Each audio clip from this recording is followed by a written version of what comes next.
문대원의 위클리 매거진.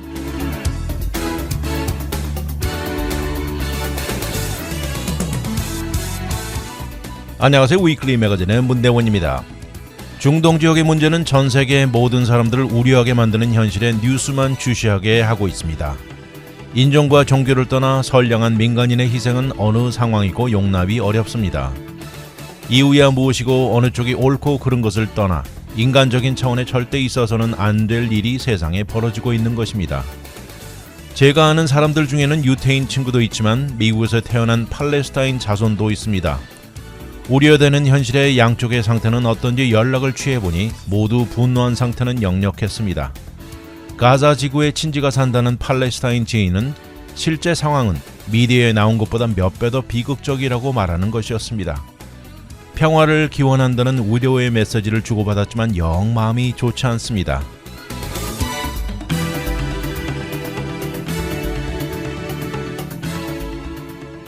오늘의 토픽은 스피딩 카메라, 환경보호 실험실, Forever Young, 산부인과 의사의 움직임, 그리고 손녀의 우상입니다.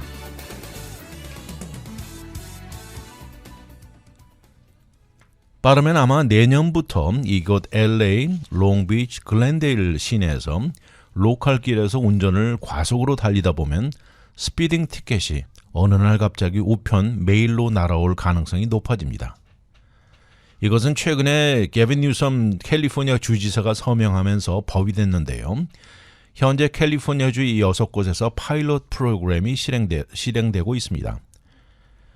뉴섬 주지사는 지난 금요일 AB 645에 서명하면서 법이 되었는데요. 앞으로 LA를 비롯한 캘리포니아 내 6개 도시에 사고율이 제일 높은 인터섹션이나 스쿨존, 또 불법 자동차 경주가 자주 벌어지는 지역에 스피딩 카메라를 설치를 허용할 것을 허용했습니다. 이번에 법으로 통과가 되면서 이것을 상정한 버뱅크 지역의 주 하원 의원인 로라 프리드먼 의원은 자동차 속도를 줄이는 것이 무엇보다 생명을 구하는 데 최고라고 강조하면서 만족을 표현했습니다. 프리드먼 의원은 추가로 고속으로 인해서 사망이 생긴 것을 사고, 액시던트라고 간주하는데 이것은 잘못된 레이블이라고 지적하면서 이런 사망은 예방이 가능하다는 것입니다. 이렇게 법이 되면서 6개의 도시에서는 카메라가 설치되고 사진에 찍힌 운전자들 스피딩 티켓 발부가 허용이 되고 이것이 우편으로 배달됩니다. LA, 버뱅크, 글렌데일 외에도 북가주의 오클랜드, 샌프란시스코 그리고 샌호세에도 적용이 됩니다.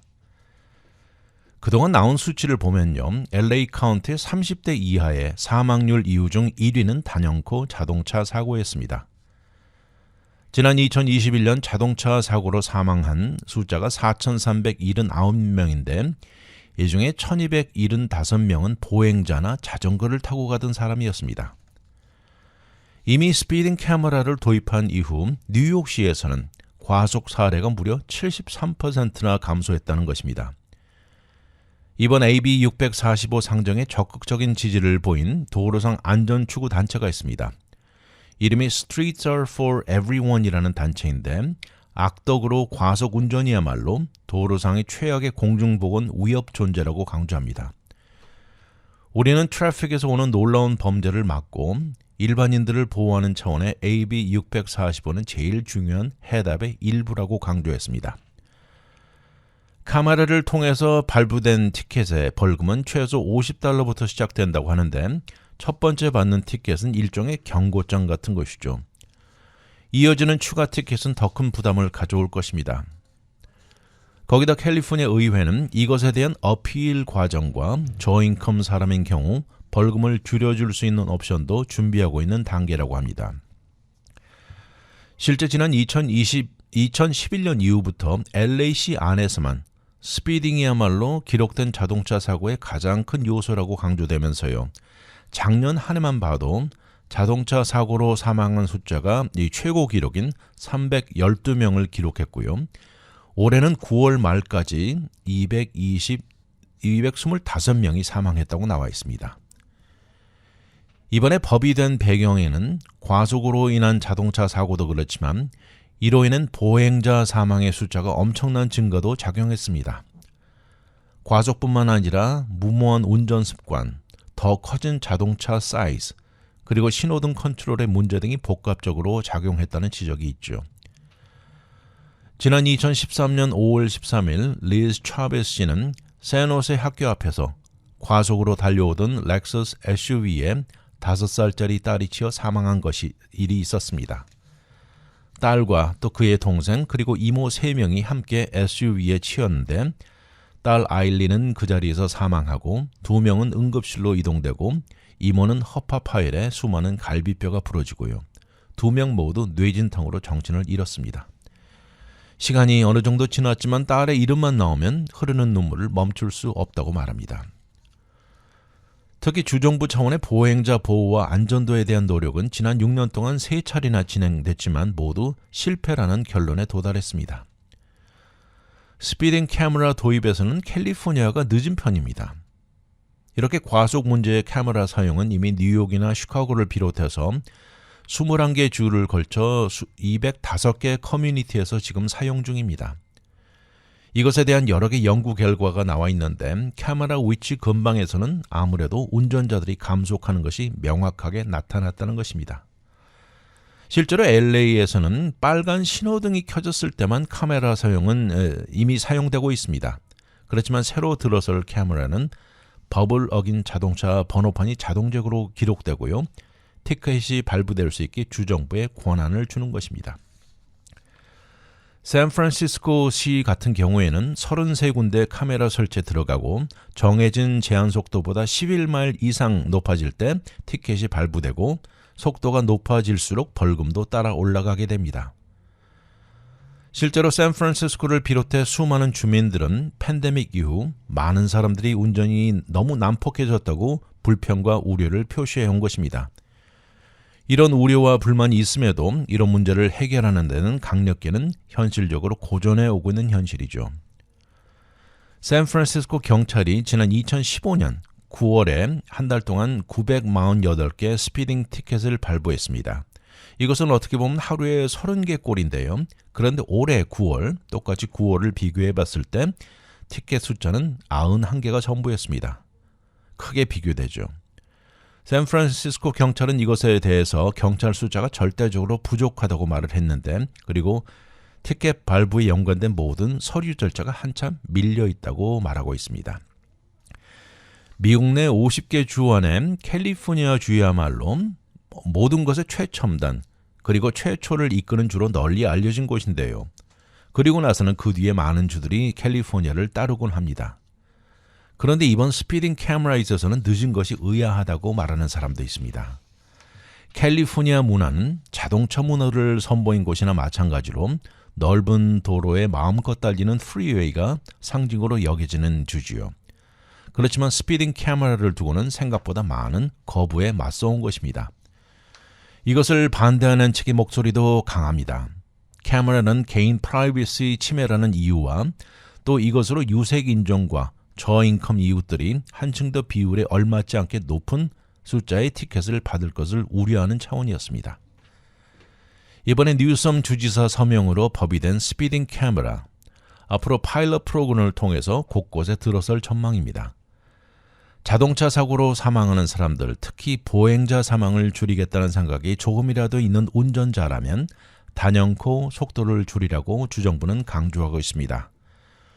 조만간 캘리포니아주 곳곳 내거리에 설치될 카메라로 본인도 모르고 과속으로 지나가던 사람들 어느 날 우편으로 티켓이 도착할 가능성이 있다는 경고입니다.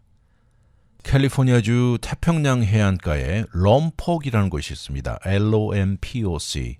럼폭 지역은 예전 인디언 추마시족 사람들에게는 이쪽을 죽은 다음에 이 죽은 혼이 파라다이스로 가는 서부의 관문이라는 웨스턴 게이트라고 불렀던 지역이기도 하고요. 그런가 하면 선장들에게는 강풍에 파손된 선박들이 많으면서 태평양의 케이프 혼으로 알려진 곳이고 그런가 하면 현재 위치해 있는 밴덴버그 스페이스 포스 베이스에서는 우주선을 발사시키는데 적격인 장소입니다. 이곳은 아름다우면서도 은근히 울퉁불퉁 위험도가 도사리고 있는 이곳의 가장 대표적인 장소가 포인트 컨셉시온인데 역사적으로 수천 년 동안 많은 사람들을 유혹해 온 곳입니다. 이제 새로운 환경 보호와 연구를 앞세우는 노력으로 태평양을 내다보면서 자연스럽게 오르락 내리는 언덕에 또 그 안에는 엉켜져 있는 수많은 참나무들, 중간중간 보이는 많은 라군, 그리고 가파르게 깎아내린 절벽들을 애초 인간의 발이 닿기 전 모습으로 되돌리려는 노력을 기울일 것입니다. 최근에 환경보호자들은 지난 56년 동안 연방정부가 제정한 멸종위기에 처해 있는 철강머리 생선, 이 생선은 고대 시절부터 해오던 이 산란을 막고 있었던 것이 있었습니다. 바로 이곳에 콘크리트로 건설된 댐이 있었는데 이번에 이것을 무너뜨리면서 이전 모습으로 되돌리게 만든 것입니다. 이렇게 댐이 사라지면서 멸종 바로 앞에 처해 있던 상황에 생존의 의미를 갖게 된 것이라고 말합니다. Nature Conservancy의 리드 과학자인 마크 레놀드 씨는 우리는 포인트 컨셉션을 보호와 연구, 그리고 생태계 회복 프로젝트에 대한 새로운 플랫폼으로 탈바꿈을 추구한다 이렇게 말을 했습니다. 이 단체는 2017년 24,329에이커에 해당하는 땅을 그때 당시 뉴잉글랜드 투자 그룹으로부터 구입하고 개발을 막고 보호하려는 의도로 이루어진 것입니다. 앞으로 우리가 알아내는 모든 것들은 캘리포니아 해안의 미래를 잠시 알게 해줄 것이라고 강조합니다. 이런 곳에 지난 역사가 놀랍기도 하지만 앞으로 땅 그리고 해안가에 존재하는 많은 식물, 동물, 벌레 등 다양한 생명체들에 대해 엄청나게 알게 될 것이 흥분된다고 말합니다. 이것들이 서로 어떻게 의존하고 어우러져 살아가는지 이것에 대해서 안다는데 상당히 무게를 두고 있습니다. 이곳은 사업가이면서 친환경 보호가인 데인저몬드 부부가 매매가 1억 6,500만 달러를 기부해서 이루어졌고요. 그로 인해서 이곳을 잭 앤 로라 데인저몬드 프리저브로 이름을 정했습니다. 실제로 이곳에서는 현재 많은 대학들과 나사를 포함한 다양한 연방정부 에이전시 등 수많은 연구기관들에 의해서 과학 분야의 생태계 회복 프로젝트가 100개가 넘는 연구가 진행 중이기도 합니다. 유전자 분석 능력, 또 인공위성 안에 존재하는 최고 센서 등 최첨단 기술을 동원해서 생물학적 다양성, 바이오다이버시티를 지도로 그리는 것이 가능해졌습니다. 이러면서 멸종 등 여러 가지 문제점에 도달하고는 생명 종류를 알아내고요. 또 이것을 위협하는 많은 것들을 알아내게 해줄 것입니다. 이곳의 파도 움직임을 보면 좀 특이합니다. 불규칙하게 소용돌이 모습이 많은데 그 이유는 남쪽 멕시코 쪽에서 오는 따뜻한 물과 알래스카 쪽에서 내려오는 차가운 물이 마주치는 컨버전스 존이라고 부르는데 이로 인해서 교대로 반복되는 라니냐와 엘니뇨 현상으로 다양한 생선들이 존재합니다.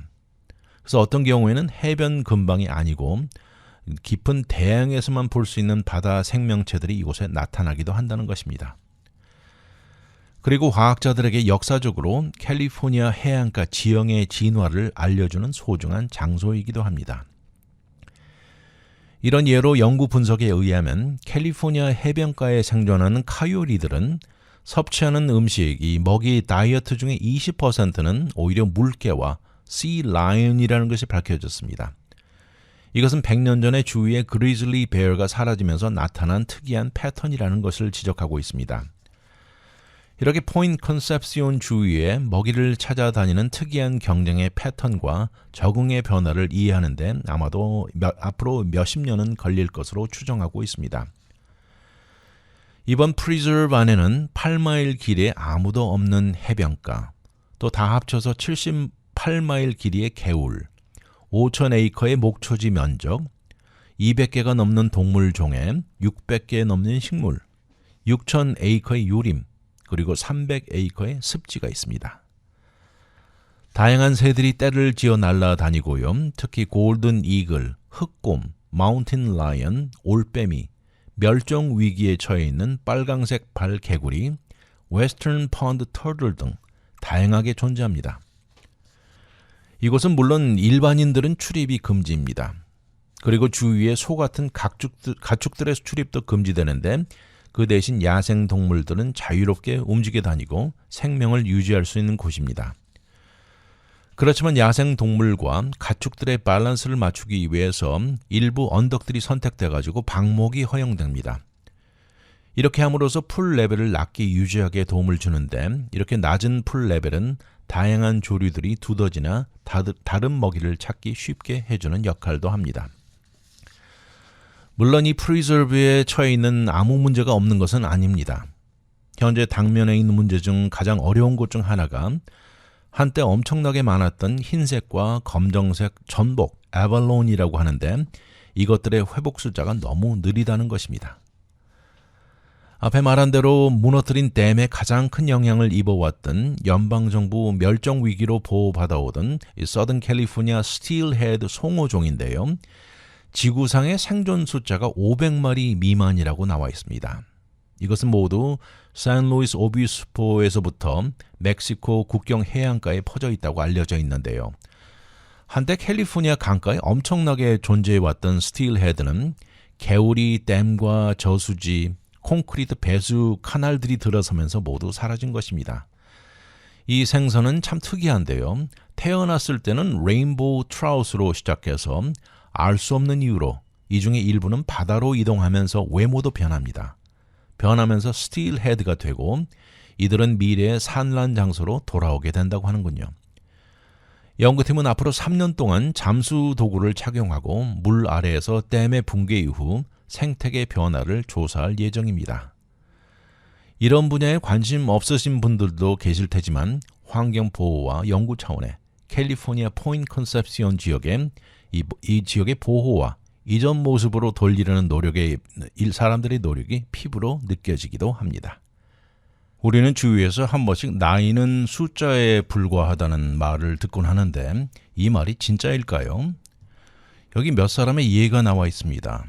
시카고 전화국에서 은퇴한 104살의 도로티 허프너 씨가 있는데요.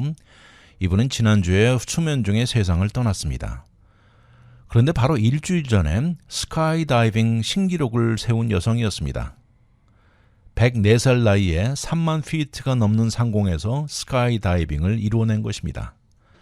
이것도 두 번째 스카이다이빙이었다고 하는데요. 그녀가 100살 되었을 당시에 첫 번째 다이빙에 도전에 성공했습니다.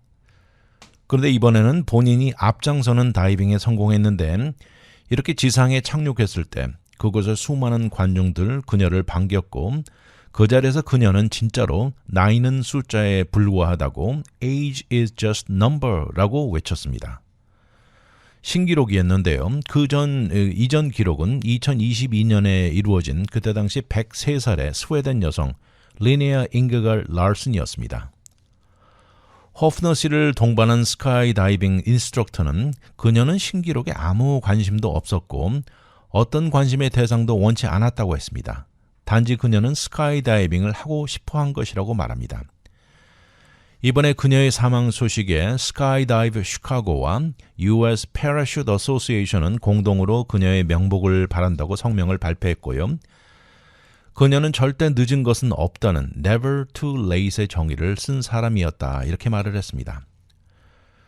그런가 하면 영국으로 건너가서 100살이 넘은 노인이 영국 채널을 수영으로 건너는데 도전해서 거의 성공할 뻔한 적도 있었습니다.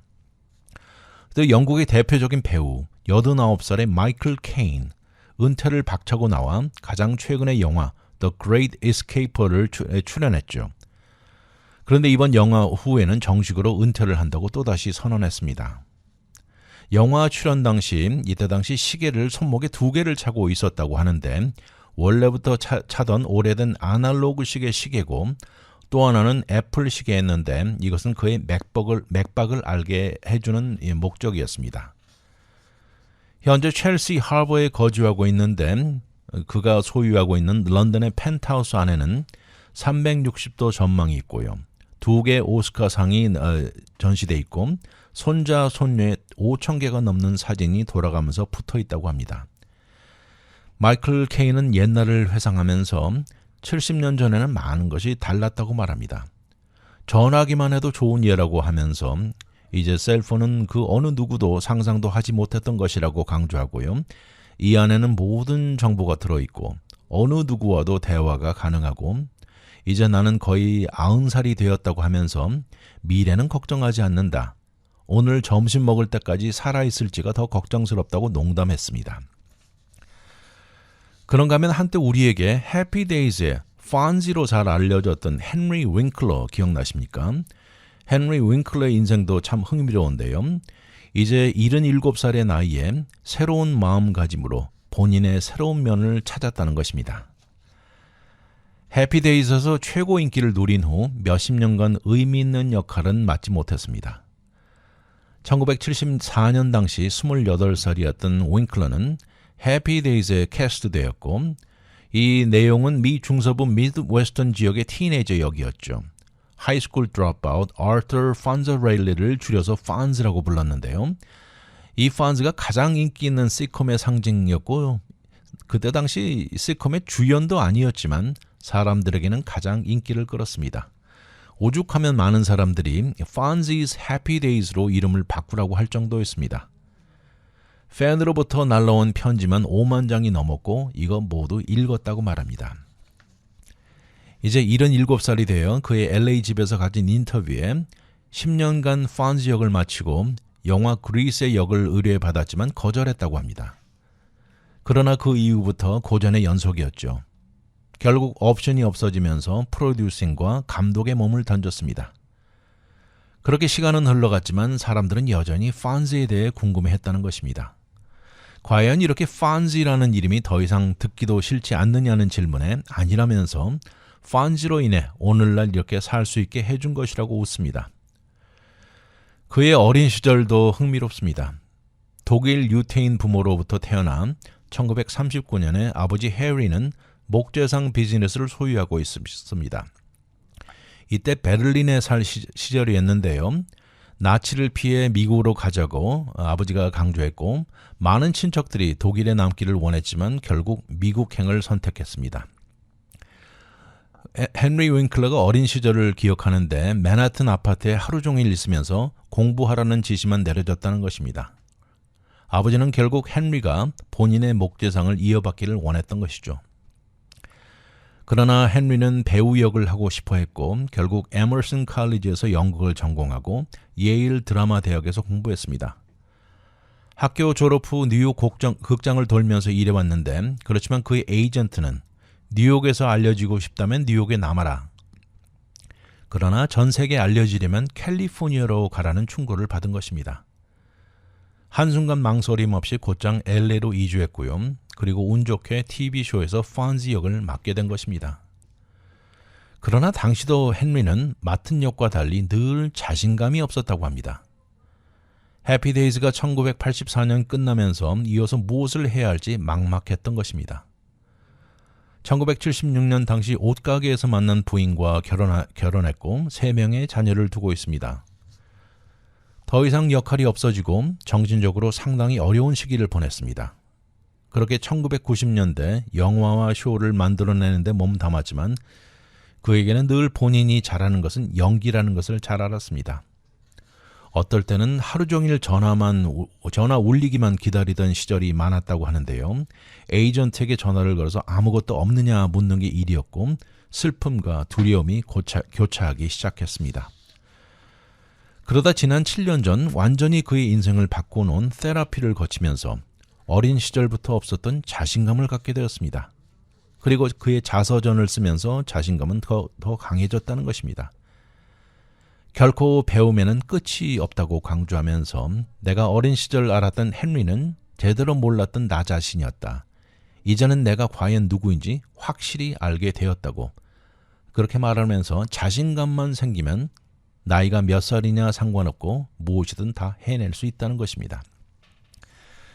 이렇게 나이 먹은 사람들 오히려 실제로 생각보다 한층 더 자신감 넘치고 웃기고 젊은 층 못지않게 반항적인 정신이 강한 노년층이 많다는 것입니다. 나이 먹는다는 것이 예전 세대와 다르다면서 너무나 좋은 현상이라고 강조합니다. 앞에 세 사람의 예를 보면서 우리는 여전히 이 세상에 존재한다는 것을 알려주고 본인이 하고 싶은 것, 본인을 행복하고 생동감 나게 해주는 모든 것들을 거침없이 시도하라는 충고입니다. 무엇이 되었건 우리 생활의 활력소가 될 수 있는 것이라면 추구하라고 강조합니다. 이것도 누가 뒤를 밀어서가 아니라 내가 솔선해서 앞으로 나가면서 Forever Young 소리치라고 합니다. 최근에 아이다호주 병원에 산부인과가 문을 닫으면서 일어난 일입니다. 임신한 여성들이 갈 수 있는 병원이 없다는 것이죠. 그리고 거의 모든 산부인과 의사들이 아이다호주를 벗어난 결과입니다. 이곳의 바우너 카운티에서 임신을 했다면 하이웨이 95번에서 많은 시간을 보낼 것이라고 말을 합니다. 25개 침대를 갖추고 있는 바우너 제너럴 하스피털은 올해 들어 산부인과 OBGYN 분만 서비스를 중단했습니다. 그래서 서비스를 받기 위해서는 최소한 1시간 이상 눈이 내리는 경우는 더 오래 걸려서 운전하고 가야 하는 현실이죠. 이럴 수밖에 없는 이유로 병원 측은 법적 그리고 정치적인 이유라고 말합니다. 바로 2022년 8월 이후부터 아이다호주에서는 중절, 어보션이 금지된 이유입니다. 바로 바우너 병원이 위치한 샌드포인트시에 사는 32살의 로라 올린 씨는 지난 2020년에 아들 쌍둥이를 이 병원에서 출산했습니다. 이번에 또다시 임신이 되었을 때 8월에 결국 딸 분만을 위해서 90분이나 떨어진 바로 옆주 워싱턴주 스포켄에서 나왔던 것입니다. 다른 옵션이 없었던 것이죠. 진통이 느껴지는 가운데 운전하고 가는 시간 두려움이 상당히 많았다고 하면서요. 이전에 집에서 진통을 시작되면 병원으로 5분 만에 도착하던 것이 얼마나 좋은 것이었는지 새삼 느껴진다고 말합니다. 전 바우너 제너럴 병원에서 일했던 4명의 산부인과 의사들 모두 아이다호주를 떠나서 중절이 합법인 주로 옮겨갔습니다. 그리고 NBC와 인터뷰에서 이 4명의 모든 의사들 아이다호주의 결정이 옮기게 된 이유라고 명확히 밝혔습니다. 결국 임산모들 주정부 어버션 폴리시를 따라야 하는 방법밖에 없는 상황에 처하게 됐는데요. 로라 씨도 최근에 NBC 뉴스와 가진 인터뷰에서 6명 임산모 중 1명이라고 하면서 바우너 제너럴 병원의 결정으로 영향을 입었다고 합니다. 그들의 가족 계획과 삶에 큰 지장을 받았다고 말을 하면서 이렇게 장거리 운전해서 가야 하는 현실은 경제적인 부담과 스트레스 그리고 두려움까지 앞서게 만든다는 것이죠. 이 중에 또 다른 한 명 35살의 엘리자베트 스미스는 장거리 운전하고 가야 하는 현 상황은 임산모와 태어날 베이비 건강에 커다란 여파를 가져오는 응급 상황에 처하게 만들 확률이 높다고 말합니다. 결국 그래서 그녀는 산부인과 의사가 아닌 산파라고 부르는 미드와이프를 통해 출산했습니다. 현재 바우너 카운티에서는 이것이 유일한 옵션이라고 말을 합니다. 엘리자베트 씨 본인도 이전에 소아 중환자실에서 근무하던 간호사로서 물론 병원에서 출산을 더 선호하지만 진통을 겪으면서 장거리 운전은 도저히 하지 못하겠고 또 집에 4명의 자녀를 돌볼 사람이 없는 어려운 상황을 말하고 있습니다. 최근에 나온 연구 결과를 보면 병원에서 산부인과 의사를 통해 출산이 불가능한 경우 조산이나 천식, 청각장애, 지능저하 등 베이비들이 평생 지니고 살아가야 하는 다양한 건강 이슈에 당면할 확률이 높다고 나와 있습니다. 또 2019년에 나온 또 다른 연구 결과를 보면 시골 지역에서 태어난 경우 도심지에서 출산한 경우에 비해서 산모 사망 찬스는 9%가 높게 나왔습니다. 그 이유는 적절한 의료 서비스의 제한과 산부인과까지 달려가는 장거리 여행으로 나와 있습니다. 앞에 말한 로라 씨는 어버션을 지지하는 여성입니다. 그럼에도 아이다호주 정책의 모든 사람이 영향을 입는다면서 그녀는 결국 출산 당시 생길 수 있는 문제를 우려한 나머지 결국 주 경계선을 넘어서 출산을 선택한 것이죠. 바우너 제너럴에서 예전에 그녀의 산부인과 의사인 닥터 모건 몰턴 바크를 찾아갔습니다. 이제 그녀는 워싱턴주에서 환자를 보고 있는데 로라 씨와 정치적으로 반대 견해를 가진 상당수 임산모도 이 예전 환자들도 찾아온다고 합니다. 이것을 반대 견해를 가진 여성들도 아이다호주의 어보션 금지를 지지하는 여성들이죠. 주 경계를 넘어 본인을 찾아온다고 말합니다. 지난 3월이었습니다. 바우너 제너럴 하스피털은 산부인과를 닫는다고 발표하고 환자 숫자의 감소, 또 소아과 의사들이 떠나면서 내려진 결정이라고 이유를 설명했습니다. 사실 아이다호주 정책은요, 미국 50개 주에서 리프로덕션을 두고 가장 강경한 정책을 내세우는 주라고 합니다. 아이다호주는 무조건 산모의 생명을 살리기 위함이나 액타픽 임신 등 정말 특별한 상황이 아니고서는 나이에 상관없이 무조건 어보션은 금지입니다. 그리고 지난 4월 다른 이유도 아니고 중절을 이유로 다른 주로 여행을 나가는 것은 형사처벌할 수 있는 첫 번째 주가 되기도 했고요. 만약 이것에 적용이 된다면 적게는 2년에서 5년 실형이 내려질 수도 있다는 것입니다. 현재 많은 버너 제너럴의 전 환자들은 출산을 위해서 코럴레인에 위치한 쿠테니 헬트 방법밖에 없다고 합니다. 이곳은 샌드포인트에서 40마일 이상 떨어진 곳인데 지난 6월에 이 코테니 병원은 역대 최고 출산 숫자 기록을 세웠습니다. 이런 환자 중 한 명인 34살의 캔디스 펑크 씨는 이 여성은 캘리포니아에서 이곳으로 이주한 여성입니다. 버너 제너럴 산부인과 중단 발표할 시기에 임신이 됐는데 이 여성의 경우 정말 복합적인 문제가 발생하고 응급 상황에 처하기도 했습니다. 결국 그녀는 임신 당시 이 호텔 근방에 병원 근방에 호텔에 며칠 묵으면서 대기를 하고 있었던 것이죠. 또 경제적으로 힘든 경우도 많다는 것입니다. 36살의 케이디 브래디시 여성은 수백 달러를 모아서 스포케인까지 90분 운전하고 갔다고 말을 하면서 매번 갈 때마다 직장에서 일을 하지 못하고 베이비시터에게 $200씩 나가는 것 무척 부담된다는 것 너무나 큰 버든이라고 말합니다. 이제는 오레곤주, 뉴욕주, 콜로라도주에서 환자를 보는 전 버너 제너럴 하스피털의 산부인과 의사들, 그중에 아멜리아 헌스버거, 크리스틴 알고, 린지 카너 박사들 모두 입을 모아서 샌드포인트 출산 앞둔 임산모들 계획을 잘 세워야 한다고 충고합니다. 앞에 말한 로라 씨는 스포케인에서 출산을 하고 그녀의 경험을 말하는데요. 그녀는 운전하고 가서 비록 같은 의사를 따라가 출산했지만 버너 제너럴 당시와 비교를 합니다. 그때 당시 본인이 16시간 진통을 겪을 때 몰턴 박사가 줄곧 같이 해준 것. 한 번은 대기 중이던 남편에게 박사님이 직접 피넛 버터 앤 젤리 샌드위치를 만들어 준 것 같이 이제는 이런 퍼스널 케어는 더 이상 요구할 수 없어 아쉽다고 말합니다.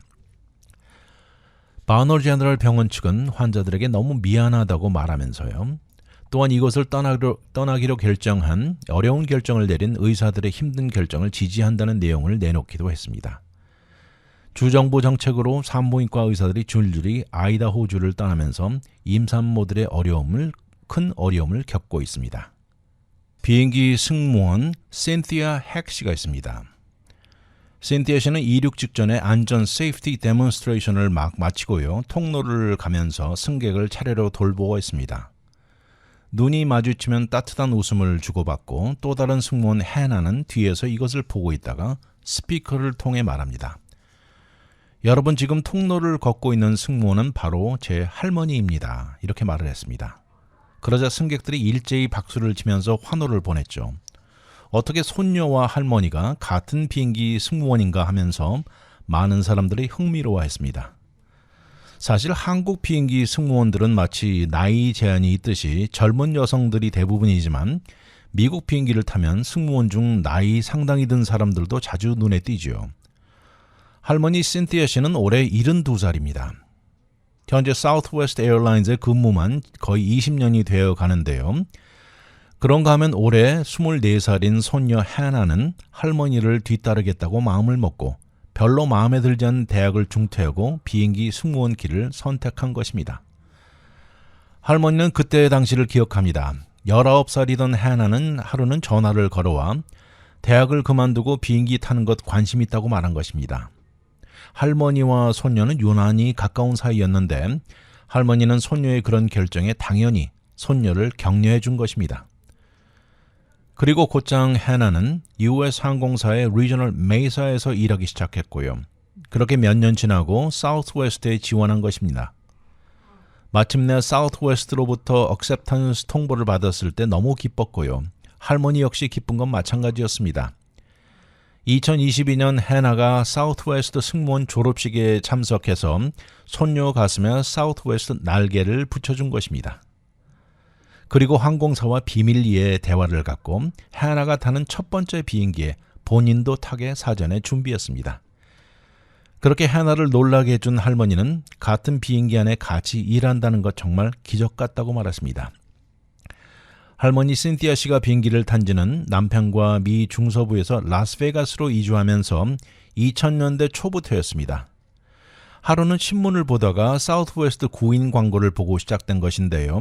이렇게 해서 일을 시작하고 첫 3년 동안은 그라운드 스태프로 일하고 마침내 비행기를 타기 시작한 것입니다. 물론 그녀는 이전에 다양한 직업을 가져왔고 아이들 양육을 겸해왔습니다. 그렇지만 해나는 본인이 어릴 적 할머니를 비행기 승무원으로 전 세계를 날아다니는 할머니로만 기억합니다. 어린 시절 할머니는 늘 비행기만 탔다고 기억하면서 할머니의 이런저런 이야기를 너무 즐겨 들으면서 성장했다고 말합니다. 해나가 2학년 당시 교실에 할머니가 초대되어 비행기 승무원에 대해 이야기할 기회가 있었습니다. 그날 사우스웨스트 승무원 유니폼을 입고 나타난 할머니는 노래까지 불렀던 것이죠. 할머니가 너무 자랑스러웠던 기억이 생생하고 클래스에 앉아있던 모든 어린 꼬마 친구들 입을 크게 벌리면서 할머니를 멍하니 바라보기만 했던 것이죠. 그럼에도 할머니가 때때로 할러데이나 가족들 모임에 비행기 스케줄로 인해 불참하는 것을 보면서 이 직업도 힘들 수 있겠구나 하는 생각을 하게 됐습니다. 그리고 마침내 할머니의 발자취를 같이 간다는데 할머니가 줄 수 있는 엄청난 충고는 최고였던 것이죠. 할머니가 비행기 승무원으로서 얻은 경험담도 중요하지만 할머니의 인정 많은 따뜻함은 그 무엇보다 승무원에게 중요하다는 것을 배우게 되었다는 것입니다. 이렇게 2022년 손녀와 할머니가 같이 탄 비행기는 여러 차례 이어졌습니다. 그리고 앞에 할머니를 소개한 비행기는 두 사람이 같이 탄 두 번째 비행이었습니다. 그러자 승객 중 어떤 사람은 스타벅스 선물권을 주기도 했고요. 또 다른 어떤 사람은 두 사람 이야기를 사우스웨스트 소셜미디어에서 보았다고 말해준 사람도 있었던 것입니다. 해나는 최근에 휴스턴으로 발령이 나고 두 사람이 같이 비행기 타는 횟수는 다소 줄어들었습니다. 그러나 짬이 날 때면 늘 라스베가스의 할머니를 방문합니다. 어린 시절부터 할머니와 무척 가까이 성장한 해나는 할머니와 함께 뜨개질도 같이 했고요. 요리도 함께하는 것 엄청나게 좋아합니다. 두 사람의 관계는 특별하다고 주위 친구들도 입을 모으고 있습니다. 이런 이유로 해나는 할머니가 승무원 커리어를 갖게 되는데 가장 큰 영향을 준 사람이라고 말을 하고요. 어린 시절 성장 시기부터 할머니는 본인이 제 갈 길 가는데 가장 큰 지원을 아끼지 않은 사람이라고 말했습니다. 해나의 부모님은 어린 시절 이혼을 하면서 할머니에게 의존도가 더 높아진 것 같다고 말합니다. 늘 힘들 때 안심시켜 주시고 어떤 일에서도 본인을 늘 지원해 주던 사람은 바로 할머니였다고 합니다. 해나는 어떻게 보면 승무원으로서 인생은 아직 초년생이지만 앞으로 그녀가 갈 수 있는 많은 목적지와 전 세계의 경험이 기대된다고 합니다. 반면 할머니의 승무원 커리어는 마지막 단계임을 알지만 할머니가 본인 직업이 너무 마음에 들어해서 은퇴를 계속 미루고 있다고 웃습니다. 할머니가 말합니다. 이 직업에 중독된 것 같다고 웃으면서 그만두기 너무 힘들다고 합니다. 그러나 언제고 할머니가 은퇴를 결정한다면 해나는 할머니의 마지막 비행기에 동승하기를 희망합니다. 그것은 정말 스페셜할 것이라고 말하고 있습니다. 현재로서 두 사람은 함께하는 시간을 만끽하는 데 집중합니다. 가족처럼 소중한 것이 없고 좋은 시간을 만끽하고 즐기라고 할머니는 조언하는데 왜냐하면 이 세상에 영원한 것은 없기 때문입니다.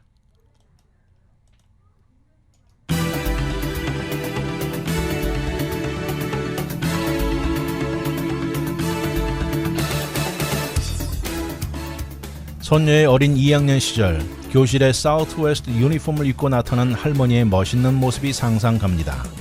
어린아이들의 입이 떡 벌어지게 만든 할머니의 멋진 모습을 따르고 싶다는 생각은 당연히 들 것입니다.